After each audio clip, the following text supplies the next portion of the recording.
Jesus. Por favor, se você trouxe um exemplar da Bíblia Sagrada, abra no segundo livro de Samuel.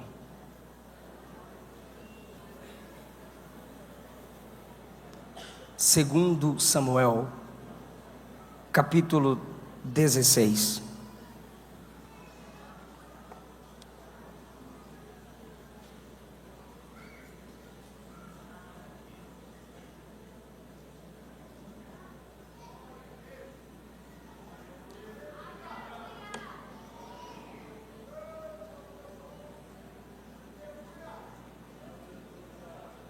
Segundo Samuel, capítulo 16. O início da narrativa que leremos está no capítulo 13. Aqui nós estamos quase na conclusão. Não temos tempo para ler toda a narrativa para uma compreensão detalhada. Eu preciso selecionar alguns versículos, os principais, onde basearei a minha pregação. Para isso eu preciso muito de sua atenção. O versículo 15 diz: Absalão e todo o povo, os homens de Israel, vieram a Jerusalém e Aitofel com ele. E sucedeu que, chegando Uzai, o arquita, amigo de Davi, a Absalão, disse Uzai a Absalão: viva o rei, viva o rei. Olhe para mim. Com todos os homens chegou um homem chamado Aitofel. Logo após chegou um outro homem chamado Uzai. São dois conselheiros. Porém Absalão disse a Uzai: é esta a tua beneficência para com teu amigo? Por que não foste com teu amigo? E disse Uzai a Absalão: não, senão aquele que eleger o Senhor e todo este povo e todos os homens de Israel, dele serei e com ele ficarei. E demais disso, a quem serviria eu? Porventura não seria diante de seu filho? Como servi diante de teu pai, assim serei diante de ti. Obrigado pelo retorno. Versículo 20 diz: então disse Absalão a Aitofel: dai conselho entre vós sobre o que devemos fazer. Por favor, capítulo 17, versículo 5. Disse, porém, Absalão: chamai agora também a Uzai, o arquita, e ouçamos também o que ele dirá. Tomai o vosso assento.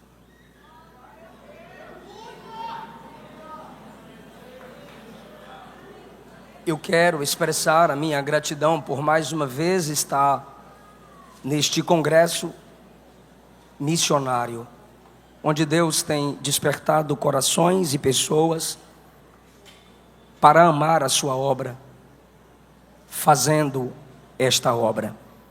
Pastor Zilmar, a missionária Maria Inês, minha gratidão pelo carinho de sempre e pela recepção. Toda a vossa família, todo o corpo de obreiros que nesta igreja cooperam para o crescimento e desenvolvimento da obra do Senhor. Que o Espírito Santo os conduza com muita graça e sabedoria. Os pregadores que já me antecederam e que ainda ministrarão a palavra do Senhor, o meu desejo é que Jesus os use cada vez mais e confirme o vosso ministério. Minha gratidão a Deus pela vida da minha esposa, missionária Luana, que é um instrumento gracioso de Deus na minha vida. No ano passado, nós perdemos um bebê. E esse ano está aqui a Luana. Fica em pé, amor, faz assim, amor. Grávida de novo. Não poderia ter nenhum filho, agora está chegando o terceiro neném. Graças a Deus por isso. No final ela vai cantar um hino aí com toda a igreja. Tá bom, meu amor? Deus é Deus que sabe como consolar os seus.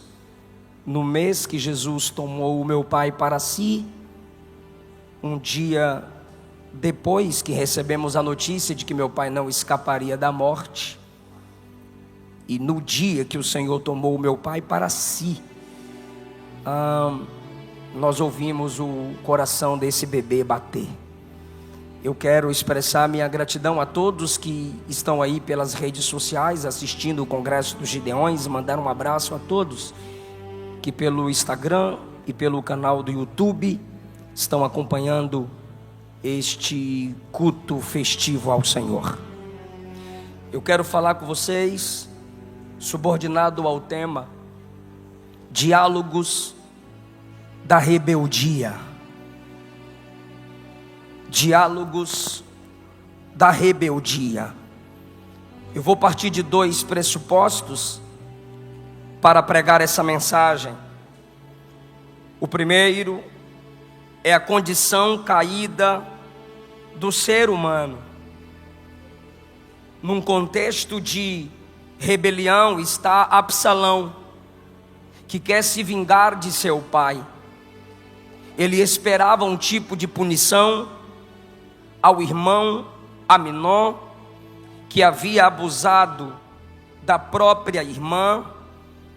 Davi não agiu com a justiça esperada por Absalão, e esse do seu pai guardou mágoa, preservou o ódio e projetou vingança.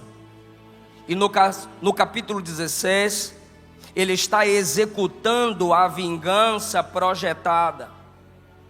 Absalão não é quem origina a rebelião, a rebeldia, a maldade, a mágoa e a vingança. Ele é só mais um atingido pelo pecado que entrou no mundo. Em Gênesis capítulo 3, todos os relacionamentos foram corrompidos pelo pecado. E assim, através do orgulho satânico, exalado pelo seu veneno no coração do homem, abrimos então a porta da maldição, pois o orgulho é o ventre da maldição, a soberba é a porta do inferno. O diabo é o protótipo de soberba na Bíblia Sagrada, e aqueles que se submetem a ele vivem orgulhosamente, quebrando princípios, desrespeitando autoridades estabelecidas e demonstrando cada vez mais a sua condição decaída. Essa dificuldade de respeitar pai, mãe, avós, pastores, líderes e autoridades estabelecidas vem de um desejo governamental descontrolado. Esse desejo governamental descontrolado é chamado na Bíblia de concupiscência. O apóstolo João põe concupiscência, que é o desejo descontrolado, e a soberba no mesmo versículo. Do mesmo modo, Salomão coloca soberba e queda no mesmo versículo. Então, sendo essa a condição humana, pois somos caídos e totalmente dependentes da graça para vencer tal condição, Absalão está dentro desse contexto maior da Bíblia Sagrada. Alguém atingido pelo pecado, com orgulho no coração, como Absalão, nos sobrepomos aos outros. Devido à nossa posição, quem sabe como Absalão, beleza ou influência. Esquecemos-nos pela condição decaída, sendo nós imitadores de Adão, quando com Eva tentou usurpar o lugar de Deus. Esquecemos-nos de que quem é autorizado tem autoridade e deve ser respeitado. Do irmão no estacionamento ao técnico do som, se forem autorizados, têm autoridade, independente de quem seja você. Filho de quem for, advogado, juiz, promotor, não importa o valor do seu dízimo, quantas igrejas você sustenta, se num ambiente específico alguém é determinado como uma autoridade, seja você quem for, aquela pessoa merece ser respeitada. Independente da sua idade ou do salário que cai na sua conta, não importa o quanto você prosperou ou cresceu, ou granjeou amigos de sucesso, ou ministério, ou na faculdade, não sei. Independente do que você conquistou na vida, seus pais são autoridades e devem ser respeitados. Não sei, não me importa quantos inscritos você tem no seu canal, quantas vezes você prega no mês. O pastor da igreja é a autoridade estabelecida ali e você deve respeito a estes. Sei que há muitos líderes que não se comportam do modo ideal que as autoridades deveriam se comportar, mas isso não me ausenta da responsabilidade de, sem ultrapassar limites, respeitar e honrar aqueles a quem Deus tem confirmado como autoridades. E a nossa geração está revelando a cada dia que passa, piorando essa condição decaída. 1 Pedro capítulo 5 nos é ordenado a honrar os mais velhos. Romanos 13 nos é ordenado a respeitar as autoridades que se esforçam para se aproximar do ideal de Deus. 1 Tessalonicenses 5,12, Paulo manda ter em autoestima, honrar e amar os que trabalham entre nós, presidem sobre nós e nos admoestam. Eu escolho esse texto para pregar por um segundo pressuposto, e é nele que eu vou concluir a pregação. O primeiro pressuposto é que a condição decaída do ser humano se revela no orgulho evidenciado nessa história. Segundo lugar, é que todo o Antigo Testamento aponta para Jesus. Eu tenho a convicção de que eu não vou honrar a Cristo forçando-o a entrar num texto onde literalmente ele não está. Mas eu reconheço que um sermão sem Cristo não é uma pregação cristocêntrica. A Bíblia é como um drama com 4 cenas: criação, queda, redenção, consumação. A partir da queda se vê a necessidade de se apontar a Cristo como solução para os problemas causados pelo pecado da humanidade. E se aqui nessa história nós temos pecados como vingança, mágoa, desonra, desrespeito, imoralidade sexual, a solução para os problemas causados por esses pecados está em uma pessoa: Jesus de Nazaré. Então, quando eu prego numa história do Antigo Testamento, eu prego olhando para a redenção em Cristo, que é a solução divina para os problemas causados pelo pecado humano. O Antigo Testamento é palavra de Deus, mas culmina em Cristo. Se tem alguém elogiável, foi pela graça. Se tem alguém que demonstrou sua condição decaída, ele não pode ser a conclusão do sermão. Cristo será apresentado como a graça restauradora. Quem conseguiu me entender até aqui, dá um glória a Deus, diga amém, fala alguma coisa. O primeiro diálogo da rebelião está a partir do versículo de número 15. Absalão, do capítulo 16. Absalão, se puder projetar, eu agradeço, que eu vou precisar usar isso aqui para não perder a atenção dos meus irmãos, que eu estou pregando a um público que ama a palavra. Absalão e todo o povo, os homens de Israel, vieram a Jerusalém. Por que vieram a Jerusalém? Porque Davi, sabendo que seu filho Absalão está vindo para tomar o trono, para cercar Jerusalém, Davi prefere se isolar, Davi prefere ir ao deserto, Davi prefere sair chorando do que enfrentar seu filho e matá-lo. Absalão então chega no seu plano era cercar Davi imediatamente. E agora, quando ele chega, Davi já escapou. E o texto diz: todo o povo e os homens de Israel estão com ele. Ele sabia se comunicar, ele sabia atrair as pessoas para si. E agora, quando ele chega, versículo 16, Aitofel já tinha chegado com ele no 15, e no 16 chega Uzai, o arquita, que é chamado de amigo de Davi. Quando Uzai, amigo de Davi, se aproxima de Absalão, ele lhe dá a saudação comum diante de um rei: viva o rei! Viva o rei!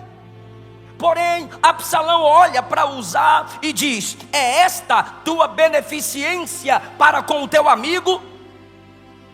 O versículo 15, preste atenção nisso por favor, diz que quando ele chega, ele vem acompanhado por Aitofel. O 16 diz que chega Uzai, amigo de Davi. Sendo Uzai amigo de Davi, no versículo 16, Absalão, que está com plano de assumir o reino do pai e matar o pai, olha para Uzai, que é amigo do pai, e pergunta: por que você não foi com teu amigo? No diálogo da rebelião está a negação da autoridade que o inspirou, que o ensinou e o fez crescer. Perceba que ele não pergunta para Uzai: tu não és amigo do meu pai? Por que você não foi com meu pai? Óbvio, ele está assumindo o reino, ele está tomando o trono, ele desconfia de tudo e todos. Mas ele não chama Davi de pai. Ele olha para Uzai e pergunta: cadê sua beneficência com seu amigo? Por que você não foi com seu amigo? Agora veja que ele está negando a paternidade. Ele não chama o pai de pai e nem cita o nome do pai.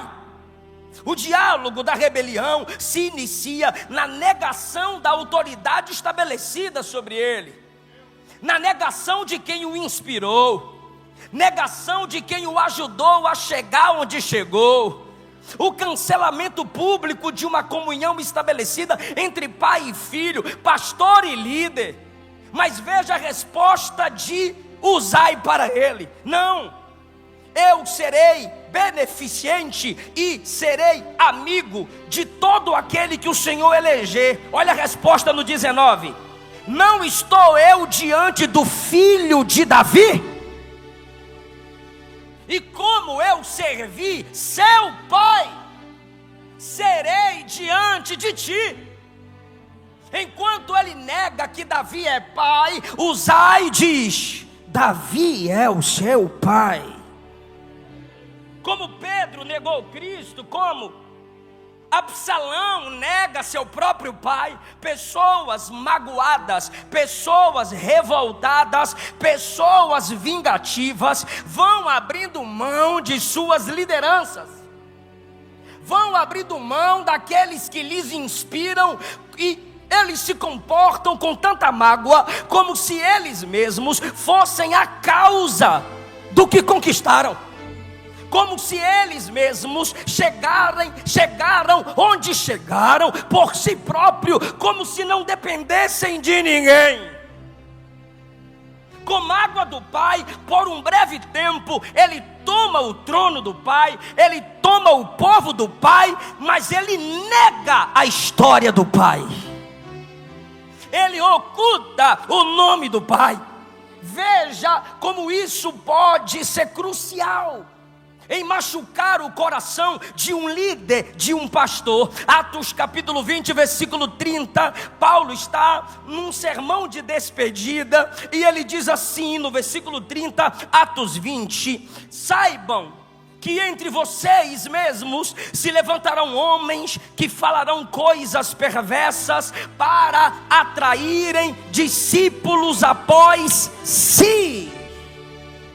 Portanto, vigiai, lembrando-vos, é Paulo dizendo: não se esqueçam, se lembrem que durante 3 anos eu não cessei, noite e dia, de admoestar vocês com lágrimas. Quando a soberba entra no coração de um liderado, quando a soberba entra no coração de um líder, uma das primeiras ações de Satanás é fazer tal pessoa se esquecer dos conselhos e das mensagens do seu líder. E essa mágoa se torna uma borracha a apagar os princípios ensinados pelos pais, os princípios ensinados pelos avós, os princípios ensinados pelos pastores. 1 Coríntios capítulo 4, versículo 17, Paulo disse: por esta causa vos mandei Timóteo, que é meu filho amado e fiel no Senhor, o qual vos lembrará os meus caminhos em Cristo. Paulo está dizendo: vocês que eu ganhei para Jesus, vocês que eu tenho discipulado, vocês que eu tanto cuidei, não se esqueça do que vos ensinei.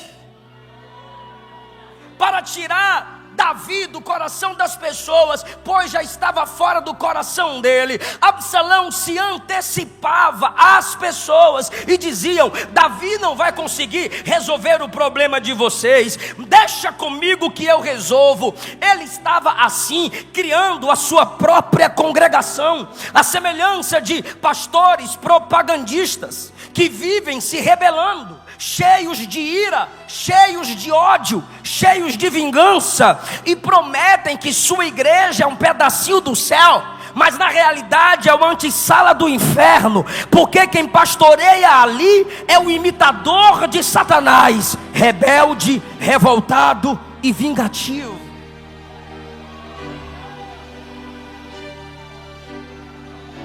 Ele olha para Uzai e não considera seu pai, que é velho. Absalão, o novo e forte, desonrando Davi, o velho cansado. Absalão, o filho, desonrando o pai. Absalão, o liderado, desonrando o líder, anulando a autoridade paternal e influente de seu líder. Criticamos, rimos, zombamos das falas mal expressadas dos nossos anciãos cansados. E só estão tão cansados por terem tanto dado a vida para que o evangelho chegasse onde chegou. E uma fala mal expressada, mal colocada, faz com que essa juventude que ainda está no berço do ministério se achem dignos de criticar homens que já deram a vida pelo ministério. Querido, enquanto você estava na fralda, esses anciãos estavam servindo ceia para seus pais, ceia para seus avós. Como você construirá a sua própria história se você não é capaz de respeitar a história de quem já viveu o seu futuro?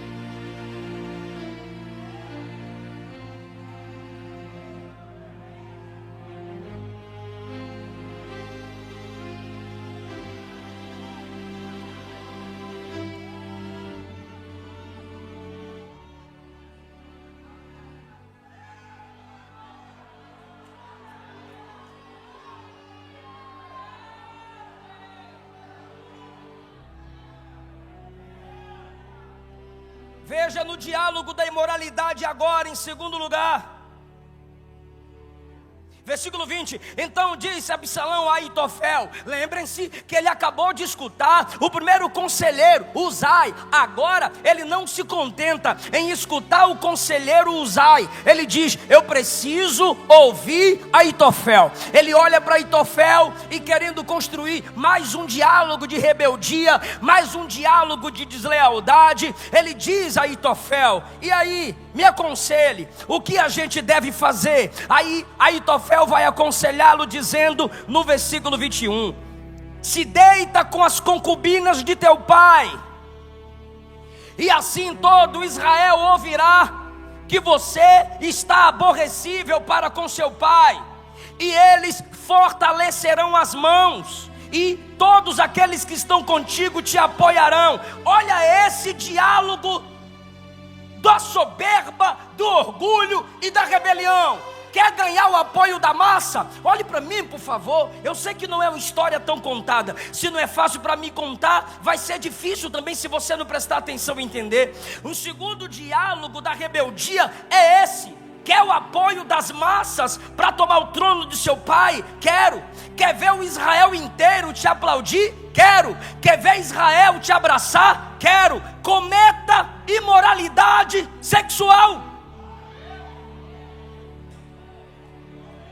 Aquele que se sentia o justiceiro por ter matado o pastor José Santana, o próprio irmão, por ter abusado sexualmente da meia-irmã, agora vai cometer imoralidade sexual com as concubinas do palácio. Você não matou Aminon por ter abusado sexualmente de uma moça? Sim. E agora você vai fazer o quê? Vou abusar das concubinas do palácio. Vou abusar sexualmente delas. Para quê? É isso que é assustador. Para quê? Para ganhar o apoio das massas.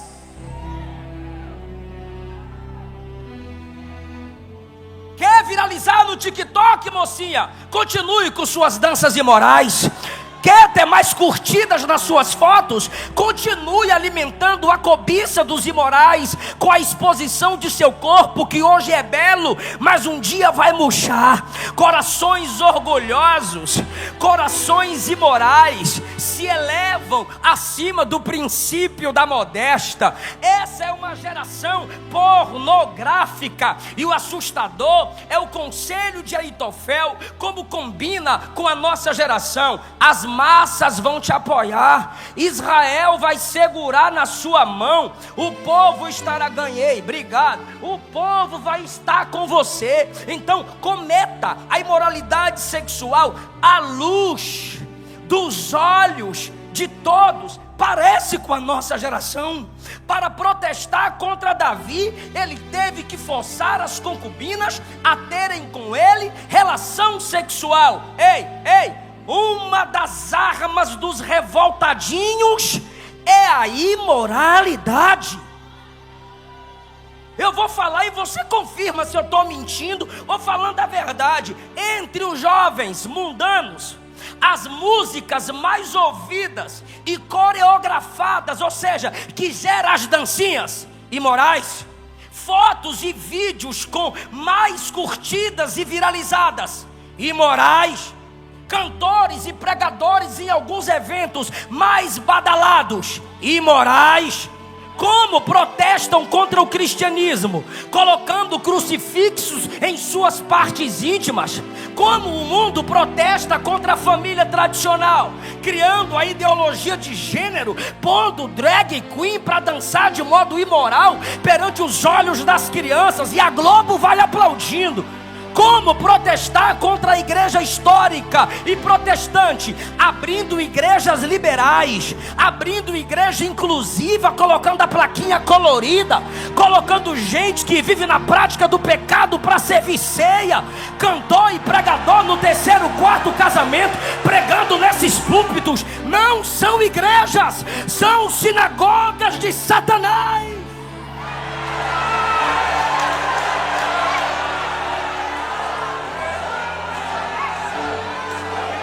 É um aglomerado de pessoas que não nasceram de novo e querem brincar com o nome do Evangelho de Cristo. E para que tanta imoralidade, irmãos? Para minar a autoridade da igreja. Eu tenho 3 respostas para 3 classes de pessoas, e eu vou ver quem é de Bíblia agora. A primeira classe é aquela que é formada por aqueles que defendem os rebeldes, desrespeitosos e imorais. A minha resposta para você está em Romanos 1,32. É digno de morte quem é imoral e aprova as imoralidades. A minha segunda resposta é para a segunda classe, que usa texto isolado para fugir da responsabilidade de pregar e se acovardar. Mateus 24, pastor, está escrito que a iniquidade de muitos, que a iniquidade vai se multiplicar e o amor de muitos vai se esfriar, pastor. Para de polêmica, pastor. Ó, pastorzinho, 2 Timóteo 3 diz que nos últimos tempos, pastorzinho, viriam tempos trabalhosos. Então lá vai a resposta, Joel 2 e Atos 2: e acontecerá que nos últimos dias derramarei do meu espírito sobre toda a carne, vossos filhos e vossas filhas profetizarão.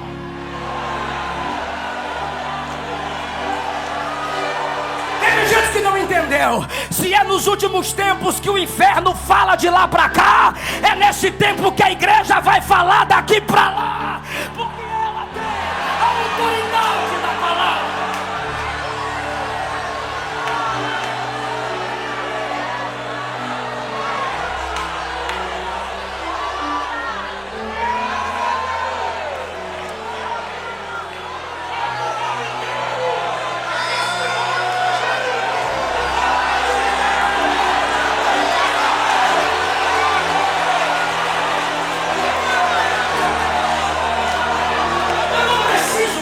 Você, porque o meu compromisso aqui é com a palavra, mas nós somos pentecostais, então pelo amor de Deus, abra a boca comigo e diga: os hereges falam.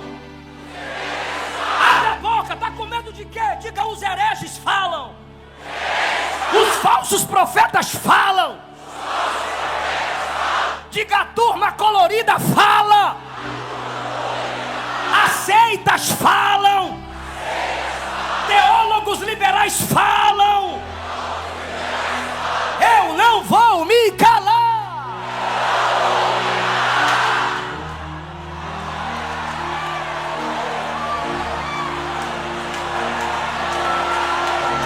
Sentindo a presença de Jesus nessa palavra.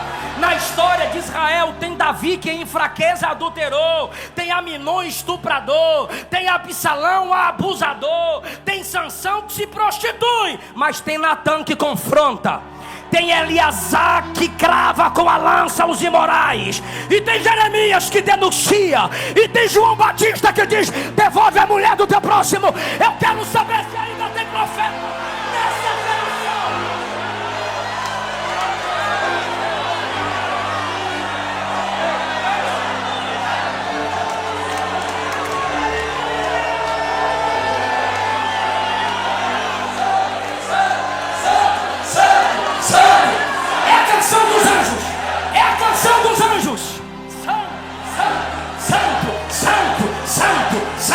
É a canção dos anjos. Santidade ao Senhor.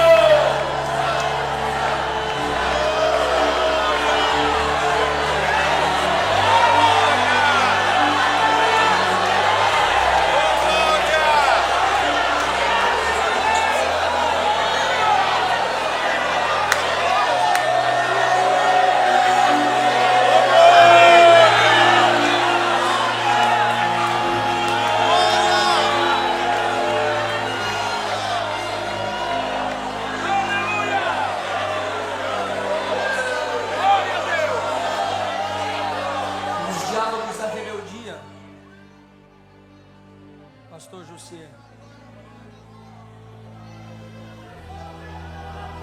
os pastores são desprezados, os anciãos são zombados. No diálogo da rebeldia,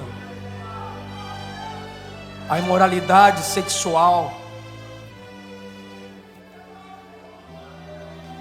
é supervalorizada com o apoio das massas.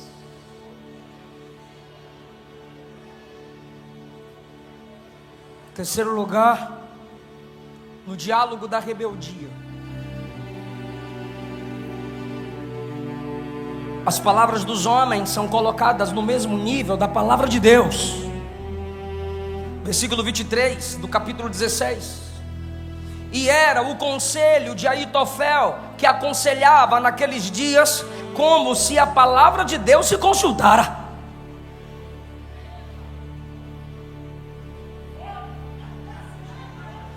Por que Absalão quer ouvir Aitofel? Porque o cabra era bom. Marcelo Dias, Fabiano, o cabra era bom.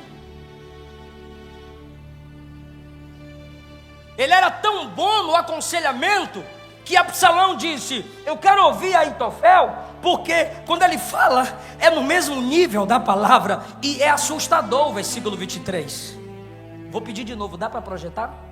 Eu sei que tem muita dificuldade num congresso como esse, mas se possível vai me ajudar muito. Versículo 23, porque tem crente que presta mais atenção olhando o pregador do que acompanhando o texto.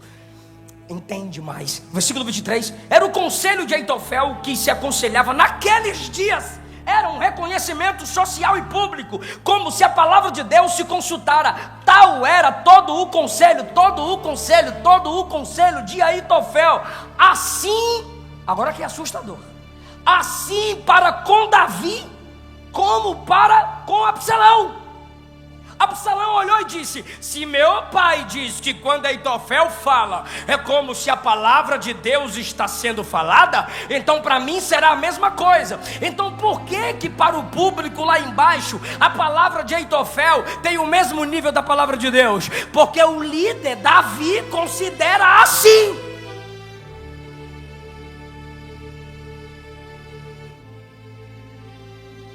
É daqui que se nasce os abusadores da fé, os abusos da autoridade. Porque se pensa que pelo domínio das massas, influência histórica, terno, gravata, Bíblia grande na mão, quando eu falo é como se a palavra de Deus estivesse sendo falada, e não é. Isso é coisa de seita. Seitas colocam o livro da profetisa no mesmo nível das escrituras. Coloca as visões de seus profetas no mesmo nível das escrituras. Adventismo, mormons, catolicismo, coloca a tradição no mesmo nível da palavra de Deus. Isso é seita.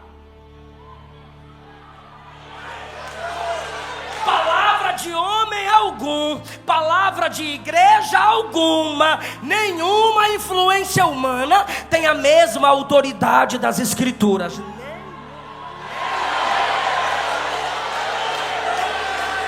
A sua palavra permanece no céu. A autoridade pastoral na fala está onde? Aqui. O pastor só tem autoridade se o que ele fala está aqui.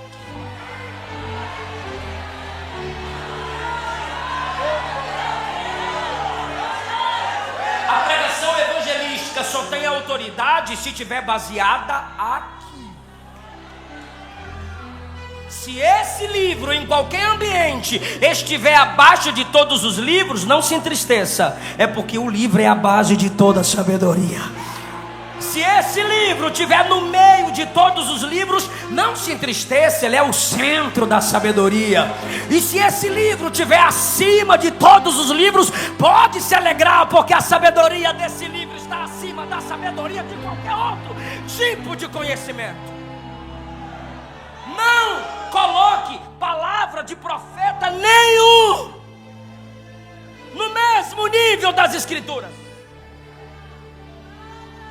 Por que na igreja de quem usa demais o dom de profecia faltam mestres? Porque lá mestre não tem espaço para abrir as escrituras e verificar a profecia.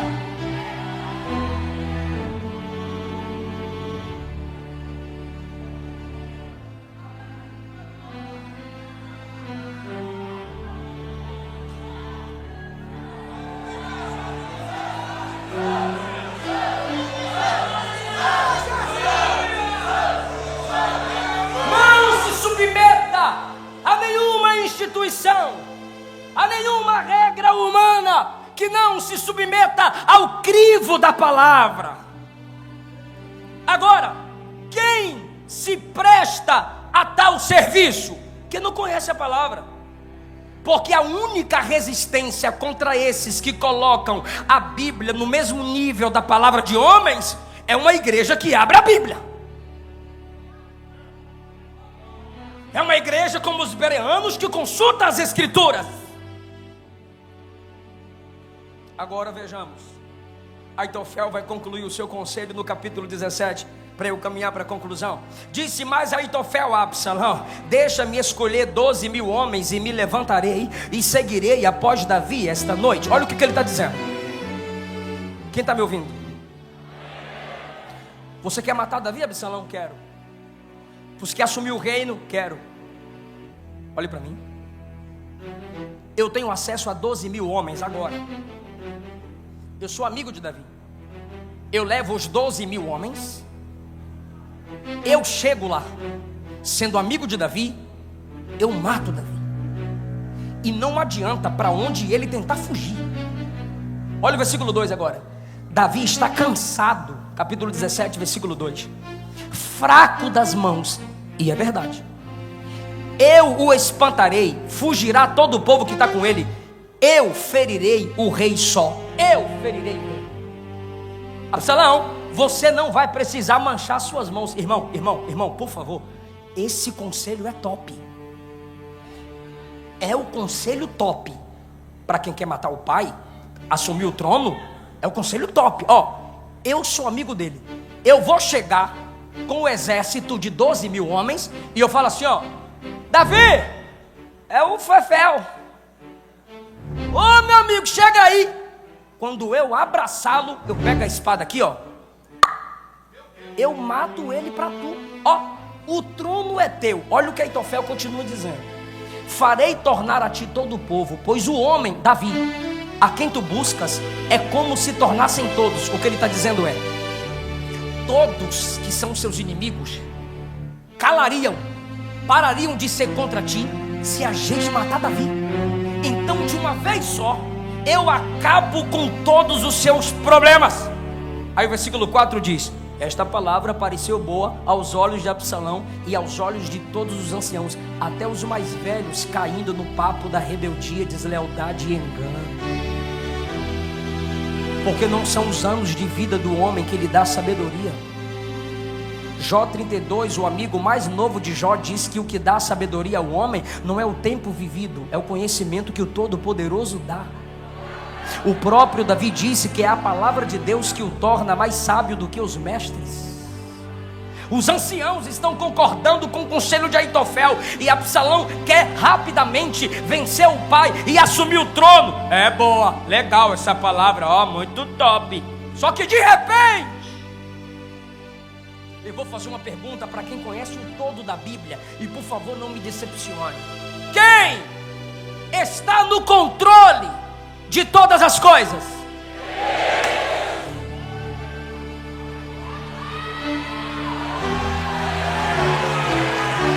De repente, o conselho de Aitofel de imoralidade sexual já tinha sido atendido. Agora o conselho de com 12.000 homens pegar Davi rápido e matá-lo quase ia ser atendido. Mas chega Deus e entra na guerra. Deus direciona o coração de Absalão no versículo 5. Daqui a pouco eu te dou mais prova disso. Aí Absalão diz no versículo 5: chamai agora Uzai, para a gente ouvir o que é que ele tem para dizer. Não era normal Absalão fazer isso aqui. Para o que ele queria, o conselho de Aitofel era o melhor. Mas Deus tem o coração dos homens nas mãos. E ele diz: cadê Uzai? Acabamos de conversar nesse instante. Chama ele aí rapidinho. Aí lá vem Uzai. Pois não, meu senhor. Aí Absalão diz: Aitofel disse isso, isso e isso. O que é que tu me diz no versículo 6? Aí Uzai diz a Absalão no versículo 7: desta vez o conselho de Aitofel não foi bom, não.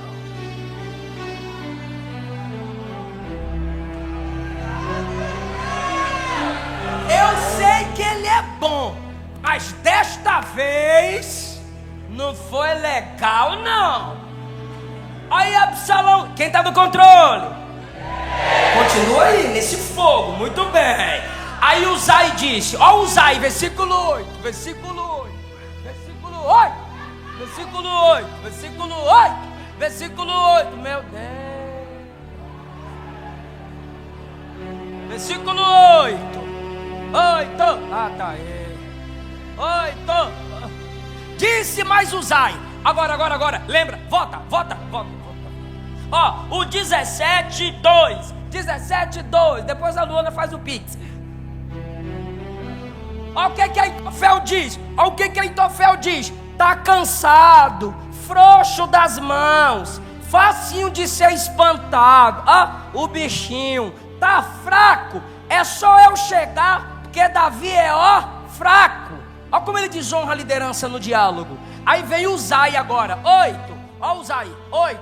Disse Uzá: tu conhece teu pai e os homens que estão com ele, que são valorosos, estão com o espírito amargurado como ursa no campo, roubada dos cachorros. Agora. E teu pai é homem de guerra. Entre os desleais, Deus levanta um amigo de verdade, irmão. Rapaz, tu respeita teu pai. Quantas batalhas já venceu, quantos inimigos já derrotou. Se eu fosse tu, rapaz, vou perguntar para quem tá ligado, quem tá no controle.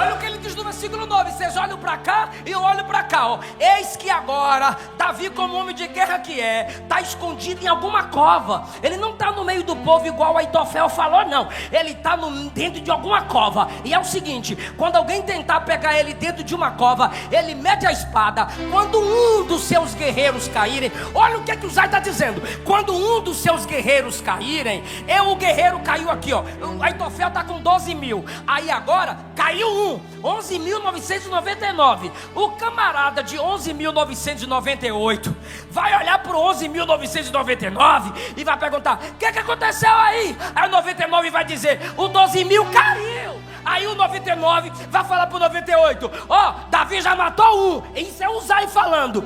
Até o homem mais valente, com coração de leão, versículo 10, vai desmaiar de medo, porque todo Israel sabe que teu pai é valoroso.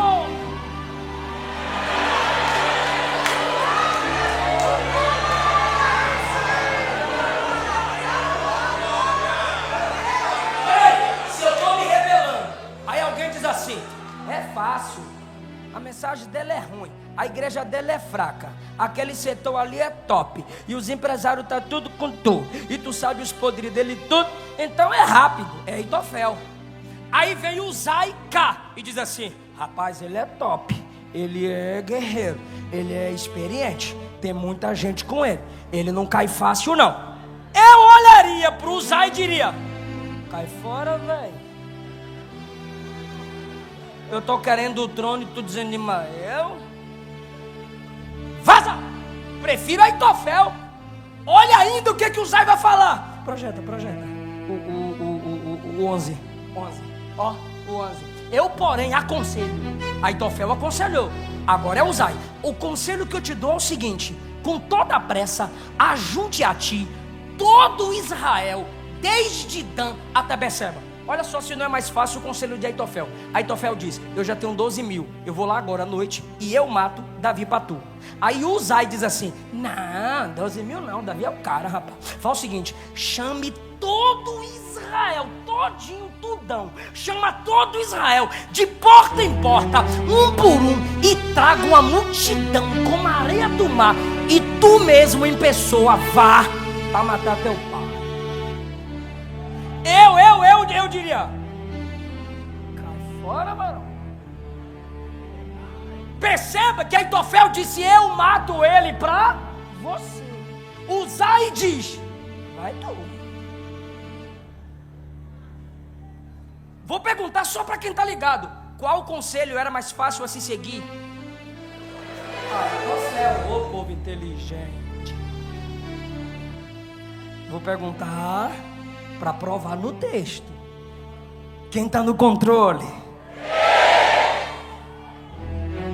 14. Então disse Absalão e todos os homens: melhor é o conselho de Uzai do que o conselho de Aitofel. Conclusão: quem está no controle? Deus. Porém, assim o Senhor o ordenara para aniquilar o bom conselho de Aitofel. Não era o conselho de Uzai que era top, era Deus dizendo: esquece o conselho de Aitofel e presta atenção no conselho de Uzai. Aí ele olha para Aitofel e diz: não quero o seu conselho, eu quero o conselho de Uzai. Era Deus dizendo. Era Deus dizendo: agora a guerra.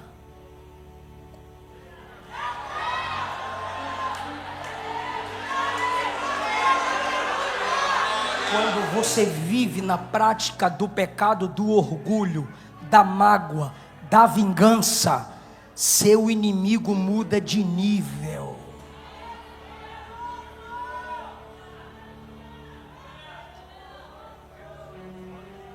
Deus disse: eu entrei na guerra.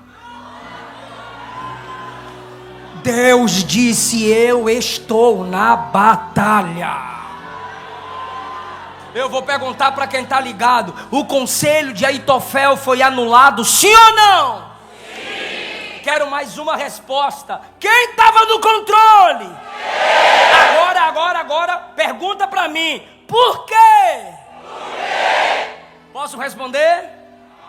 Tu vai glorificar, né? Motivo de Deus ter entrado na guerra, segundo Samuel 15:31.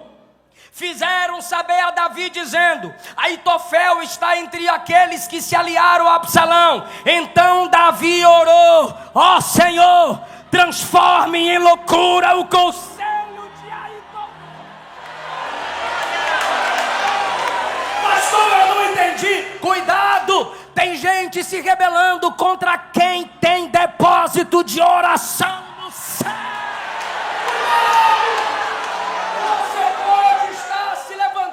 Contra alguém que antes que você chegasse onde chegou, já estava de joelhos.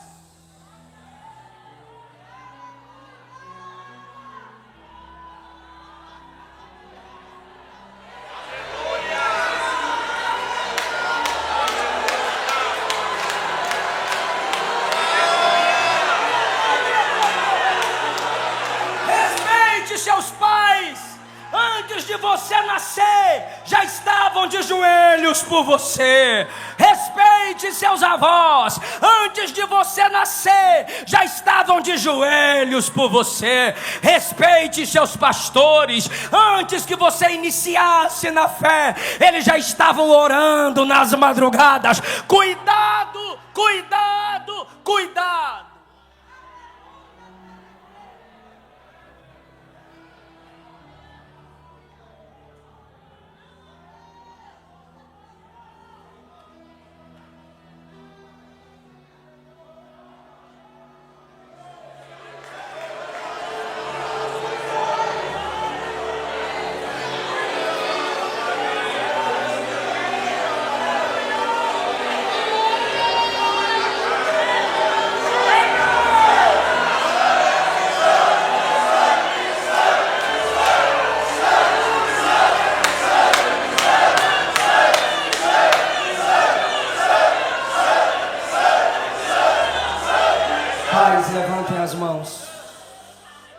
Pais, levantem as mãos. Pastores, levantem as mãos.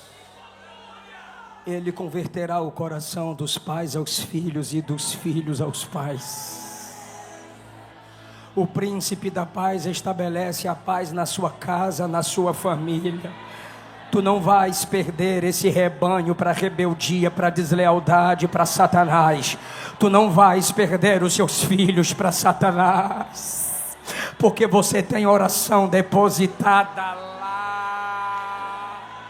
Quem ainda acredita que Jesus responde oração?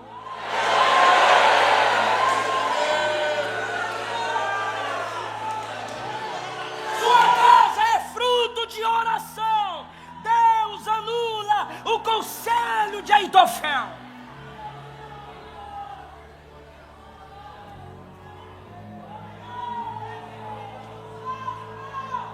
O rebelde veio com o exército, foi chamar todo Israel. Olha isso, o conselho de Uzai funcionando. Foi chamar todo Israel. A loucura do conselho de Uzai foi mais sábia do que a sabedoria do conselho de Aitofel. Porque com Deus é assim. A loucura de Deus é mais sábia que a sabedoria humana. E enquanto o exército, escute isso, de Absalão está de porta em porta, chamando as pessoas e qualquer tipo de gente, sem nenhum treinamento para a guerra, deu tempo para usar e mandar o recado para Davi. E Davi correr e preparar um exército para a batalha. Absalão conseguiu todo tipo de gente, mas demorou. Porque Deus direcionou o coração dele para seguir o conselho de Uzai, que iria atrasar seu plano para acelerar Davi na fuga. Aí os exércitos de Davi e Absalão se encontram. Quem me ouve? Se encontram. Quando se encontram, escute isso, o exército de Absalão começa a perder a guerra. Aí ele pega a mula. Eu sei o barulho porque eu já andei muito de jegue, de mula. Capítulo 18, versículo 9. E Absalão ia montado no mulo e entrando debaixo da espessura de uns ramos de grande carvalho. Ele era cabeludão, ele tinha uma juba. Ele era bonitão. E aquilo, seu cabelo, era o item de seu orgulho. Me ajuda. O cabelo era o item de seu orgulho. Ele pesava o seu cabelo assim, ó, botava na balança 2 quilos de cabelo. Aí cortava uma vez ao ano, que era símbolo de força, virilidade. E agora ele está fugindo do exército de Davi. Chega de repente debaixo de um carvalho. O carvalho vê aqueles cabelão subindo e diz: olha. Quando ele passa debaixo da árvore, os galhos, vem cá, vai para onde? Aí pega pelos cabelos, irmão, a mula passa, e ele fica aqui, roda.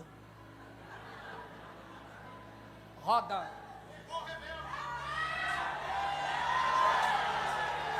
Estava tentando fugir, mas a natureza, a criação de Deus disse: eu te pego, vem cá.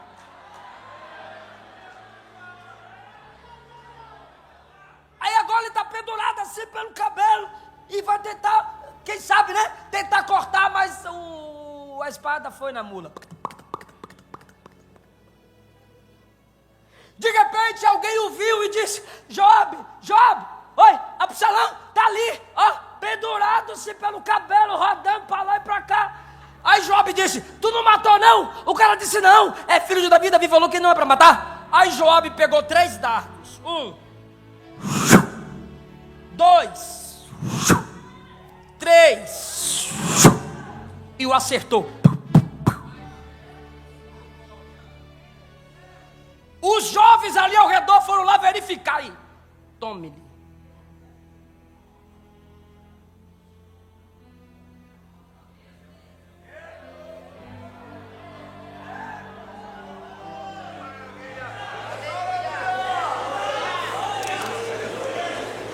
E o item que era de seu orgulho foi o instrumento da sua ruína.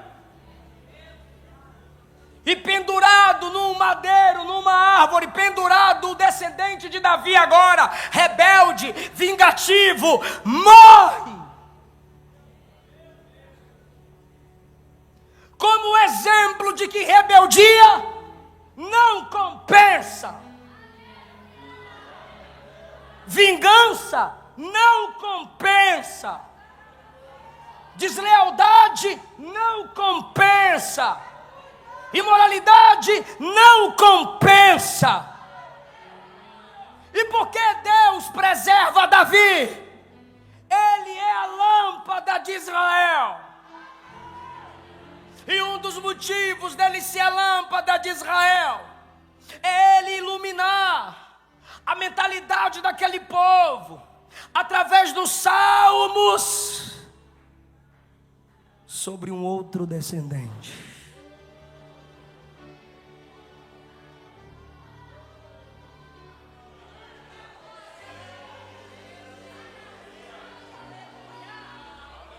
E no Salmo 22, Davi apresenta a cruz de um outro descendente. No Salmo 23, se apresenta o bom pastor, que é o outro descendente. No Salmo 24, se apresenta a entrada na glória do outro descendente. Ainda bem que Davi não teve só um descendente que morreu pendurado.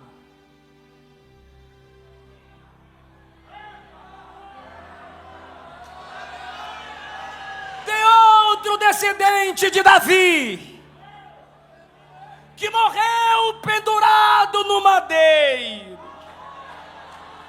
Só que Absalão, descendente de Davi, morreu pendurado com ódio. Jesus, o perfeito descendente de Davi, morreu pendurado numa cruz por amor. Absalão, o descendente de Davi, o primeiro pendurado, morreu tentando tirar o trono do pai.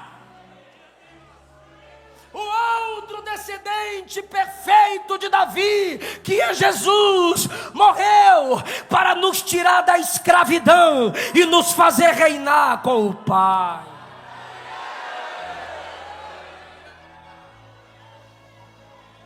O descendente de Davi, Absalão, morreu pendurado dizendo: eu odeio, eu não perdoo.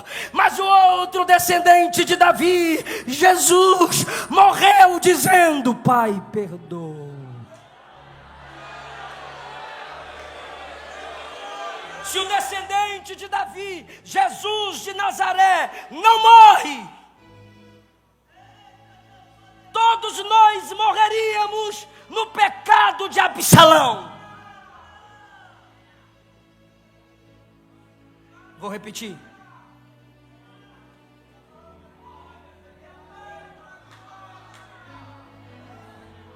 Se Jesus, o descendente de Davi, não morresse pendurado em nosso lugar, todos nós morreríamos no mesmo pecado de Absalão, porque não há ninguém aqui que nunca tenha se rebelado.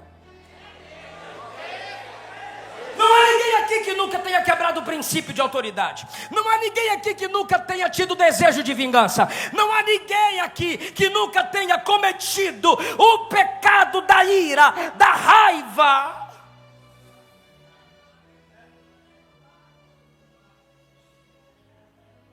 Mas o descendente de Davi morreu a sua morte para você viver a vida dele. E a mensagem conclui aqui. Se tem um descendente de Davi que te acusa por você ser igual a ele em rebeldia, ignorância, violência, vingança e mágoa, tem o outro descendente de Davi que está dizendo: eu derramei o sangue na cruz do Calvário para te purificar da ira, da mágoa. Filma o meu rosto aqui para a internet, para o Instagram. Onde é que é? É lá ou aqui? É aqui.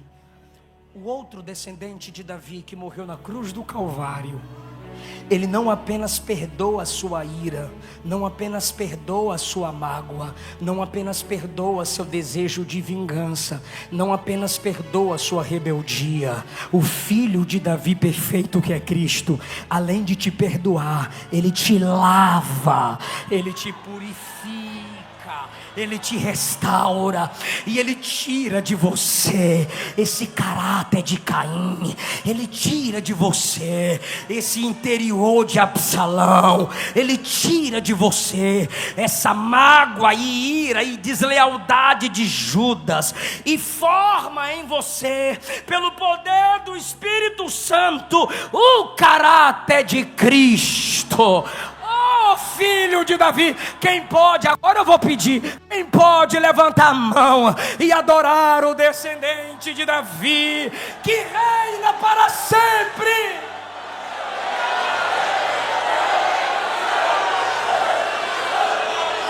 Maria, eis que tu conceberás e dará à luz a um filho, e lhe porás o nome de Jesus. Ele será grande, será chamado Filho do Altíssimo, e o Senhor Deus lhe dará o trono de Davi, e ele reinará para todo sempre. Todas as nossas rebeldias, todas as nossas iras, todas as nossas imoralidades, todas as nossas vinganças podem ser apagadas pela fé no sacrifício do Filho de Davi.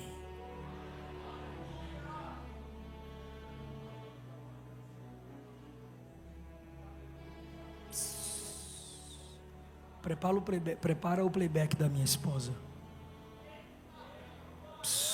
Me escuta, me escuta. Se arrepende agora.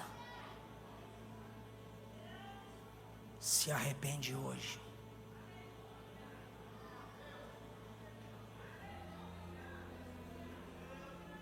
Peça perdão.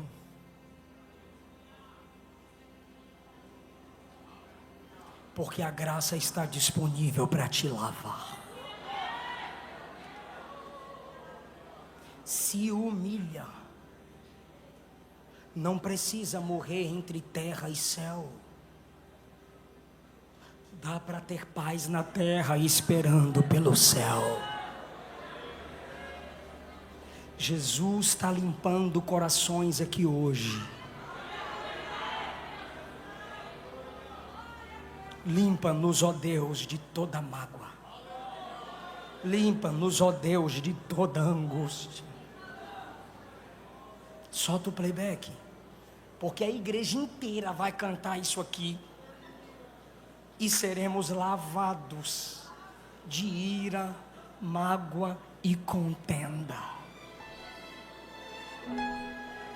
Solta o playback.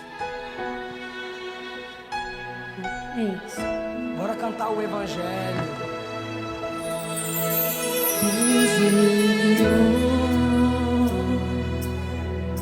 Seu filho amado,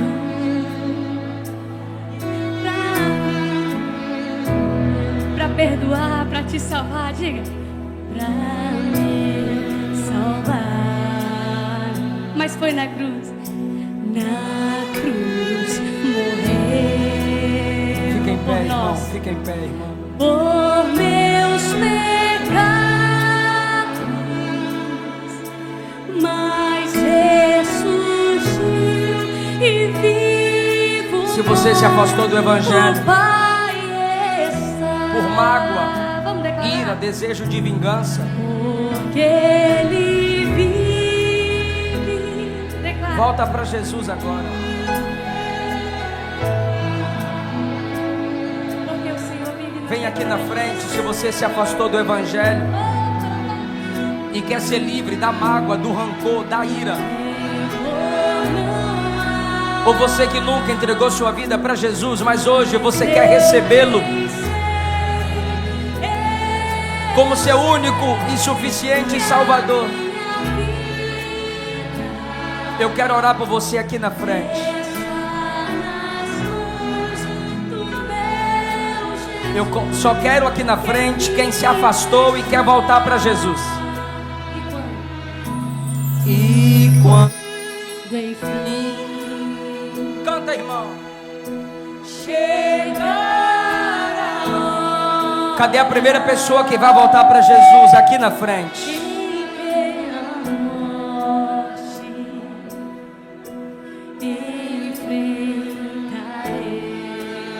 Cadê mais pessoas? Ele te livra do ódio. Ele te livra da ira. Ele te livra da mágoa. Irei à glória, verei na glória. Verei a glória ao meu Jesus que vive está. Tem mais gente aí para ser sarada. Porque Ele vive. Canta isso, é o Evangelho. Posso crer no amanhã. 89 pessoas já aceitaram a Jesus na live. Me dá almas, Jesus. Clama, igreja, nos dá almas. Não importa a distância para a qual o pecado te levou. Não trave sua vida no Absalão pendurado. Inicie a sua vida a partir do Cristo que pendurado morreu por nós, mas no terceiro dia ressuscitou para nos justificar. Ele vive.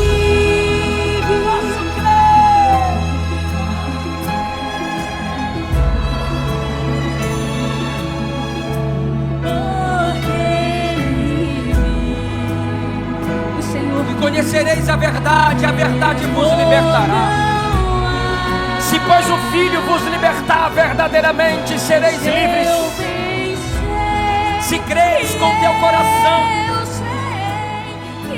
e confessares com a tua boca que o Cristo ressuscitado dentre os mortos é o Senhor, serás salvo. Vem, moço, vem, moça, vem, filho, papai está orando. Vem, filha, mamãe orou tanto. Vem mesmo, seus avós oraram tanto. Vem que Jesus te capacita a perdoar. Vem que Jesus te capacita a perdoar. As almas estão vindo para Jesus. 107 pessoas confessam Cristo na live.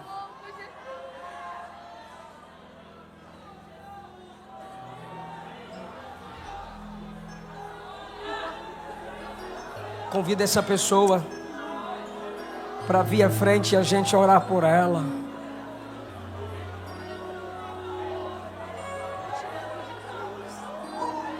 É noite de perdão e restauração completa. A igreja já está orando por esses aqui. Vem para Jesus. Volta para papai. Estou te esperando, volta para papai. Vinde a mim os que estão cansados e sobrecarregados. Eu vou te aliviar. Vem para papai. Vem para papai. Vem para papai, moço. Vem, moça, confessa a Cristo como seu único, mais uma vida aqui, ó, como seu único Senhor e Salvador. Vem, casal, para Jesus. Vem, moça, vem, rapaz. Jesus morreu a sua morte para você viver a vida dele. Quem nega o filho não tem o pai, mas quem confessa o filho, esse tem o pai. Tá vindo aqui, ó, mais vidas. Tá vindo mais vidas. A glória da última casa será maior que a primeira. Quem estiver afastado, volta, vem, volta para Jesus. Ou você que nunca entregou sua vida, mas hoje você está com muita vontade de ser crente. É o Espírito Santo que está te atraindo. A graça que atrai é a graça que sustenta.